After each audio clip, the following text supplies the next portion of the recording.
الحمد لله رب العالمين والصلاة والسلام على سيد الأنبياء والمرسلين وعلى آله وصحبه أجمعين أما بعد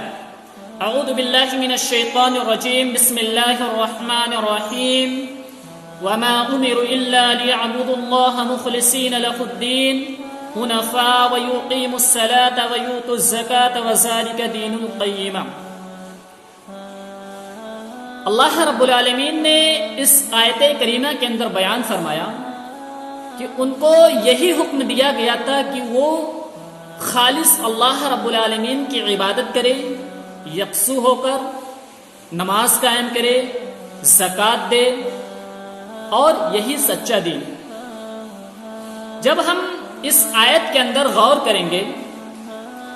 تو اللہ رب العالمین نے اس آیت کے اندر اخلاص کا ذکر کیا ہے، یعنی اخلاص کے ساتھ اللہ رب العالمین کی عبادت کرے، نماز پڑھے، زکوٰۃ دے. یعنی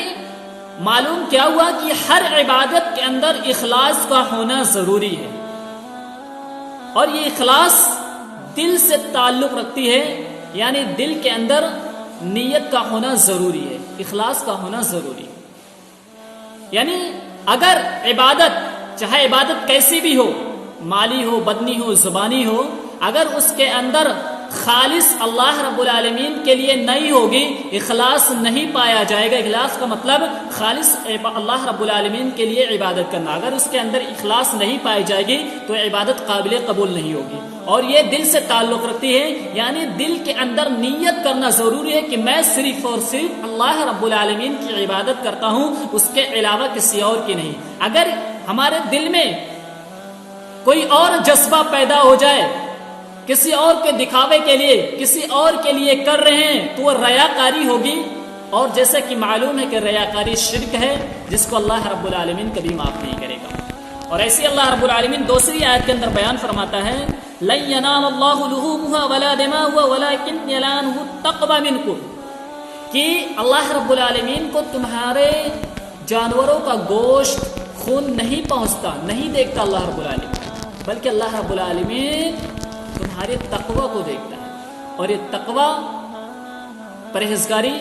یہ بھی دل سے تعلق رکھتا ہے. یعنی اللہ رب العالمین تمہاری نیتوں کو دیکھتا ہے، دل کو دیکھتا ہے، تقوی کو دیکھتا ہے، پرہیزگاری کو دیکھتا ہے، اخلاص کو دیکھتا ہے.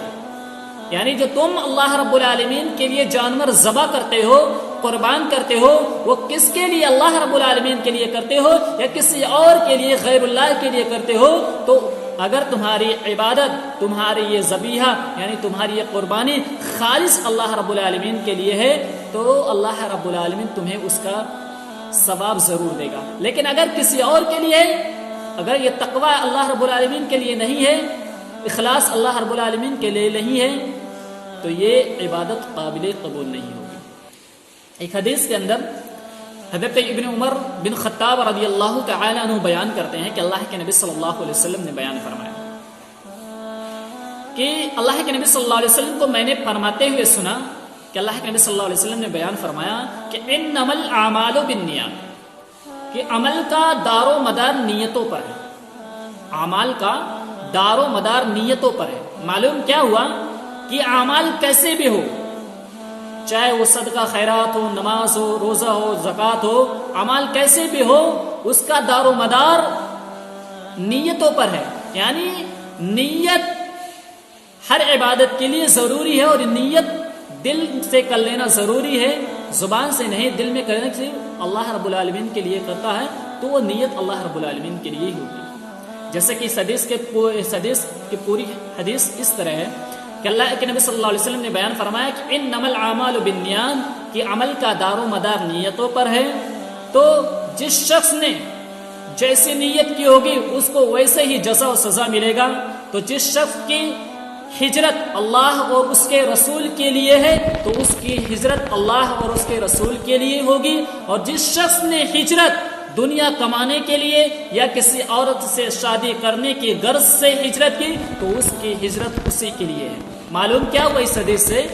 کہ اگر اس کی نیت اللہ رب العالمین کی رضا کے لیے ہے، اللہ اس کے رسول کے لیے ہے، تو اس کی نیت اسی کے لیے ہوگی، یعنی اللہ رسول کے لیے ہوگی۔ اگر اس کی نیت اس کے خلاف ہے، اس کے برعکس ہے، یعنی دنیا کمانے کے لیے کسی عورت سے شادی کرنے کی غرض سے ہے، تو اس کی نیت اسی کے لیے ہوگی، اللہ رب العالمین کے لیے نہیں ہوگی۔ اس حدیث کے پس منظر کے بارے میں آتا کہ ایک شخص تھا، اس نے ایک عورت سے شادی کرنے کے بارے میں سوچا اور اس کے پاس نکاح کا پیغام دیا، تو اس عورت نے شادی کرنے سے انکار کر دیا اور ایک شرط رکھی کہ جب تک کہ وہ شخص ہجرت نہیں کرے گا تب تک وہ اس سے شادی نہیں کرے گی، اور اس عورت کا نام ام قیس تھا۔ تو اس شخص نے ہجرت کی اور وہاں ہجرت کرنے کے بعد اس عورت نے اس سے شادی بھی کی، تب سے